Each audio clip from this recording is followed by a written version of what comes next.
Good morning to all of you. We are here to talk about passive voice, and in passive voice, I am here to teach present indefinite tense. Present indefinite tense we have to learn in passive voice. तो सबसे पहले तो आपको मैं बताऊं present indefinite tense, present indefinite tense in voice. Present indefinite tense in voice, सबसे पहले मैं आपको बताना चाहूंगा कि प्रेजेंट इंडेफिनिट टेंस को आप पहचानेंगे कैसे, कि प्रेजेंट इंडेफिनिट टेंस की वॉइस में पहचान क्या है। एक्टिव वॉइस में आपको हिंदी में पता है कि पहचान होता है ता है, ती है, ते हो। ये हो गया आपका एक्टिव वॉइस में। एक्टिव वॉइस की पहचान प्रेजेंट इंडेफिनिट टेंस में ता है, ती है, ते हो शब्द लगा रहता है। जबकि पैसिव वॉइस में इसकी पहचान होती है जा, जा या गया। जा या गया जो शब्द होता है यह पैसिव की पहचान होती है। जैसे ता है, ती है, ते है लिखा हुआ है तो उसके पहले लिखा जाएगा जाता है, जाती है, जाते हो। यह आपकी पैसिव वॉइस की पहचान है। और आपको यहां पर मैं कंफर्म कर दूं, जैसे जाता है, जाती है, जाते हैं, तो जो जाना की अंग्रेजी होती है ये गो होता है। आपको बताऊं मैं कि जो जाना शब्द है अर्थात गो, यह इनट्रांजिटिव वर्ब होता है और बेसिकली इनट्रांजिटिव की वॉइस नहीं होती। तो जाने के लिए आप नहीं समझिएगा कि जाता, जाती, जाती ये शब्द है, बल्कि जाना जाती का मतलब यह है, जैसे आप देखिए जाना जाती से समझाऊं आपको बेहतर तरीके से, पहले समझ लेना जरूरी है। जाता एक्टिव वॉइस में जैसे राम, राम पढ़ता है, लिख के बताऊं, राम पढ़ता है, एक्टिव वॉइस हुआ आपका। ता है प्रेजेंट इंडेफिनिट टेंस है। और पैसिव वॉइस में क्या होता है कि जो क्रिया होती है वो कर्ता के ऊपर संपन्न की जाती है, अर्थात क्रिया का प्रभाव कर्ता पे ही पड़ता है। जैसे इसको देखेंगे, राम पढ़ता है, इसको कहेंगे राम को पढ़ाया जाता है। तो अब देखिए क्रिया यहां राम पढ़ता है और यहां राम को पढ़ाया जाता है। जैसे मैं कहूं कि वह बुलाता है, वह बुलाता है। वह जब बुलाता है एक्टिव वॉइस क्या है, तो जब वह क्रिया को करता है बुलाने की तो एक्टिव वॉइस हो जाएगा। जबकि इसी को यहां पे कहा जाए कि उसे बुलाया जाता है तो उसे बुलाया जाता है। उम्मीद करता हूं आपको बात समझ में आ रही होगी। एक्टिव एंड पैसिव में जो समझने की बात है। हम ट्रांसलेशन की बात करें तो आप समझिएगा कि प्रेजेंट इंडेफिनिट टेंस में as a helping verb is, am, are का प्रयोग किया जाता है और पैसिव वॉइस में क्रिया का तीसरा रूप होता है। जहां कहीं भी इज, एम, आर, V3 देखेंगे तो प्रेजेंट इंडेफिनिट टेंस का वॉइस होगा। सीधे और प्रैक्टिकल तरीके से मैं आपको सिखाता हूं। राम को बुलाया जाता है, किसको? राम को। जैसे दोनों देखेंगे, राम पढ़ता है, राम रीड्स हो जाएगा, राम पढ़ता है। राम को पढ़ाया जाता है, राम को ही पढ़ाया जाता है। क्रिया राम पे हो रही है तो राम इज पढ़ाना का टीच, तीसरा टाट हो जाएगा, राम इज टाट। अगर यहां पे रहता कि सर के द्वारा तो लिखेंगे बाय सर, जब नहीं है तो नहीं लिखा जाता है। रहेगा द्वारा, द्वारा शब्द रहेगा तो द्वारा शब्द को अंग्रेजी लिखेंगे, नहीं है तो द्वारा शब्द को अंग्रेजी नहीं लिखेंगे। तो राम इज टाट। उसी प्रकार वह बुलाता है तो लिखेंगे ही कॉल्स,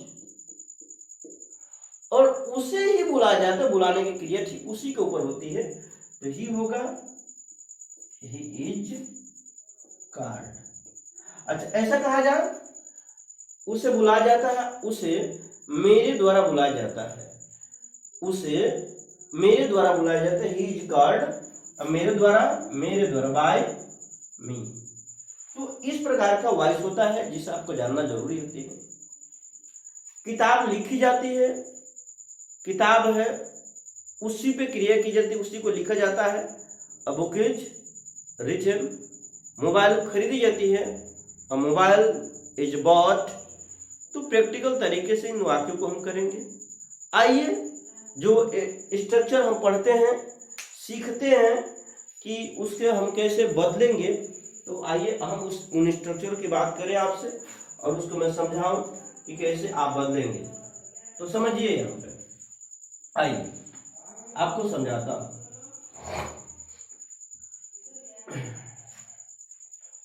तो सबसे पहले आप जानिए एक्टिव वॉइस का स्ट्रक्चर। तो एक्टिव वॉइस का जो स्ट्रक्चर हो जाएगा हमारा, subject V1 plus S plus object, ये हमारा हो गया एक्टिव वॉइस का स्ट्रक्चर। इसी को हम जब चेंज करेंगे पैसिव वॉइस में, तो अब देखिए ऑब्जेक्ट हो जाएगा, ऑब्जेक्ट प्रेजेंट इंडिफिनिट टेंस में एज ए हेल्पिंग वर्ब। जो ऑब्जेक्ट होगा ना, एक लाइन और मैं लिखूं आपको, जो ये ऑब्जेक्ट हो गया हमारा, ये जो ऑब्जेक्ट है यहां पर एज सब्जेक्ट के रूप में प्रयोग किया जाएगा, अर्थात इसी के अनुसार एक वर्ब प्रयोग की जाएगी। यहां पर as a helping verb voice के लिए इज एम आर का प्रयोग करेंगे। क्रिया का तीसरा रूप बाय प्लस, जो सब्जेक्ट हो जाएगा हमारा एज ऑब्जेक्ट के रूप में लिखा जाएगा। ये वाला जो सब्जेक्ट है वहां पर ऑब्जेक्ट के रूप में लिखा जाएगा। जैसे मैं कहूं I write a book, I write a book, she buys a pen, they eat food। इन तीन वाक्यों को देखेंगे हम।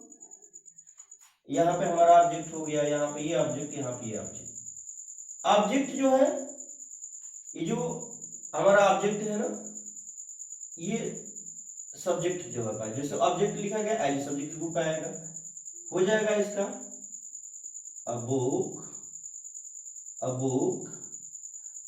यहां देखिए ये हो गया हमारा इज, राइट का तीसरा रिटन होता है, a book is written by, और यहाँ जो सब्जेक्ट है एज ऑब्जेक्ट हो जाएगा, a book is written by me. दूसरा होगा सी बाइज अ पेन, तो हो जाएगा a pen is bought by शिका her, a pen is bought by her. तीसरा हो जाएगा they eat food, food is eaten by, they है ऑब्जेक्ट के रूप में देम हो जाएगा, food is eaten by them. हम नेगेटिव स्ट्रक्चर की बात करें यहाँ पर, तो नेगेटिव जो स्ट्रक्चर हो जाए देखिएगा, ये होगा अब मैं सीधे शब्द लिखूंगा, object is am are not V3 by plus subject. ऊपर वाले एक तरीके से इस बात को समझेंगे हम लोग। चलिए एग्जाम्पल लेते हैं। एग्जाम्पल में होगा वी डू नॉट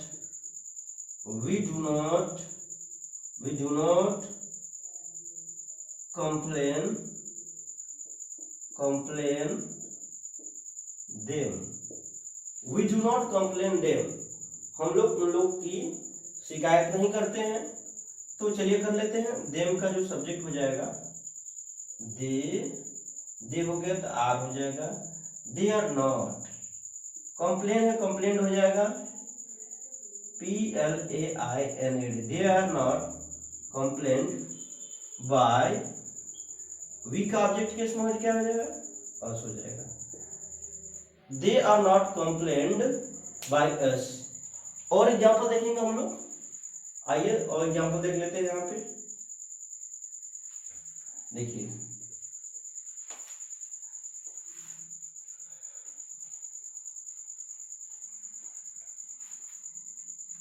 लेंगे एक और एग्जाम्पल हम लोग यहाँ पे।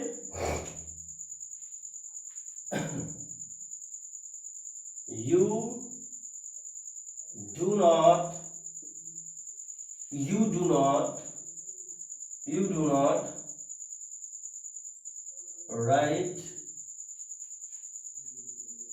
write an application। You do not write an application, तो हो जाएगा an application is, इसके अनुसार is not written by you. यहाँ पे सब्जेक्ट है, ऑब्जेक्ट भी इसका वही होता है। यू सेकेंड पर्सन का सब्जेक्ट है, जो कि सिंगुलर भी होता है, प्लूरल भी होता है, और हमारा सब्जेक्ट भी होता है और ऑब्जेक्ट भी होता है। इंट्रोगेटिव की बात करें तो देखिए यहाँ पे is am are object, not है तो यहाँ पे नॉट लिख लेंगे। V3 बाई, ये V3 बाई प्लस सब्जेक्ट, और यहाँ पे हमारा क्वेश्चन मार्क होगा। एग्जाम्पल देखेंगे।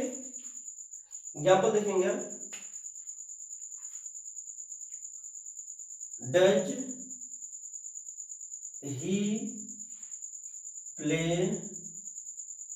ही play cricket.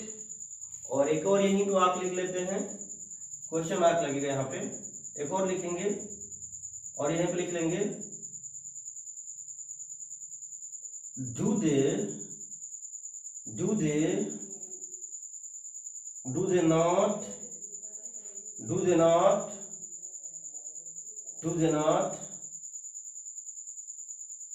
Help them. Do they not help them, me लिख लेते हैं। Do they not help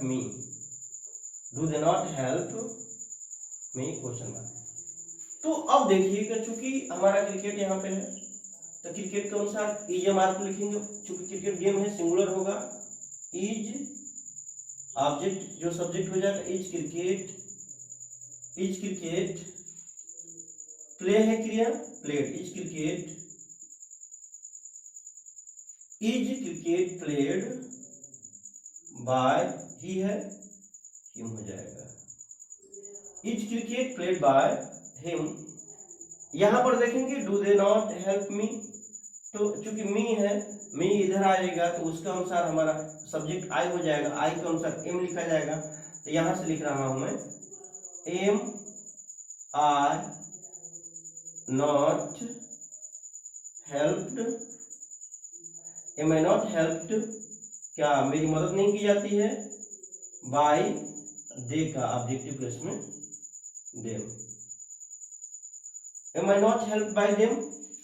double interrogative की बात करें यहाँ पे तो देखिए WH यहाँ पे हो जाएगा, चूंकि हम वॉइस पढ़ रहे हैं तो is MR object not V3 by, और यहाँ पे हो जाएगा सब्जेक्ट और क्वेश्चन मार्क लगेगा। चलिए एग्जांपल देख लेते हैं यहाँ पे।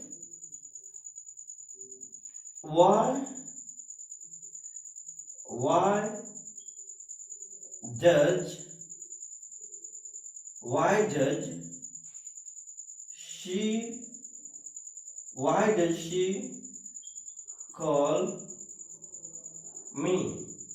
Why does she call me? वो मुझे क्यों बुलाती है। और दूसरा हो जाएगा how do I not help her? How do I not help her? दोनों वाक्यों को देखेंगे तो यहाँ पर देखेंगे why तो इंट्रोगेटिव है, यहाँ लिखा ही जाएगा, और यहाँ पर हमारा मी है तो मी के अनुसार सब्जेक्ट आई हो जाएगा, तो आई के अनुसार एम लगेगा। वाई एम आई कॉल है, कॉल्ड हो जाएगा। Why am I called by, she का ऑब्जेक्टिव प्लेस में हो जाएगा। Why am I called by her, मैं क्यों उसके द्वारा बुलाया जाता हूं। और यहां पर देखेंगे क्योंकि इंट्रोगेटिव तो लिखेंगे ही, हाउ हर है, इज लगेगा और हर का सब्जेक्ट हो जाएगा सी। नॉट भी है, नॉट लिखेंगे यहाँ पे। How is she not helped bye, और चूंकि आई है तो आई का ऑब्जेक्ट हो जाएगा me. How is she not help by me. एक और एग्जांपल लेंगे, डबल ऑब्जेक्ट लेंगे इस बार। देखिए डबल ऑब्जेक्ट को मैं बताता हूं, आप देखिए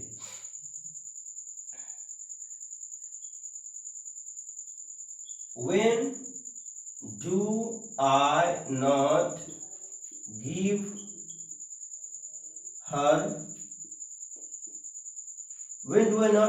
her a pen। तो इसको दो तरीके से हम करेंगे, क्योंकि देखिए डबल ऑब्जेक्ट है तो ये हमारा इनडायरेक्ट ऑब्जेक्ट हो गया, ये डायरेक्ट ऑब्जेक्ट हो गया। दोनों को करेंगे तो पहली बार हम इसको मानकर करते हैं तो क्या हो जाएगा, when हर का सी हो जाएगा, सी के अनुसार ई हो जाएगा। when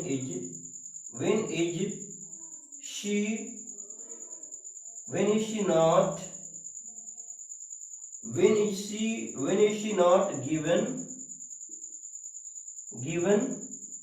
a pen by I का me। when is she not given a pen by me, एक तो ऐसा हो गया। दूसरा आपका ओ आर करके ऐसा ही है, इस बार हम ऑब्जेक्ट मानेंगे डायरेक्ट ऑब्जेक्ट अ पेन को, तो यहां पर लिखेंगे when is a pen not given। चूंकि इन जब दो डायरेक्ट और इनडायरेक्ट लिखते समय हम टू का प्रयोग करते हैं, when is a pen not given to her by I कमी हो जाएगा। when is a pen not given to her by me, तो आपने देखा मैंने आपको प्रेजेंट इंडेफिनिट टेंस को बहुत डिटेल में समझाया।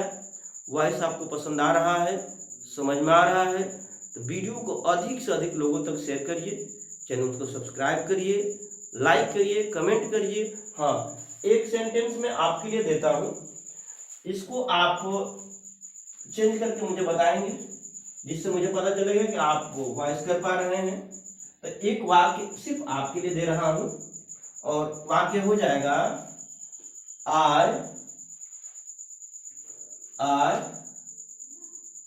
I do not beat him, I do not beat him. आप इसे कमेंट करके बताएंगे कि इसका वॉइस क्या होगा। मिलते हैं अगले वीडियो में उस इंतजार के साथ कि इसे आप क्या चेंज कर पा रहे हैं कि नहीं। तब तक के लिए आप सभी लोग की पूरी वीडियो देखने के लिए बहुत बहुत धन्यवाद। जय हिंद।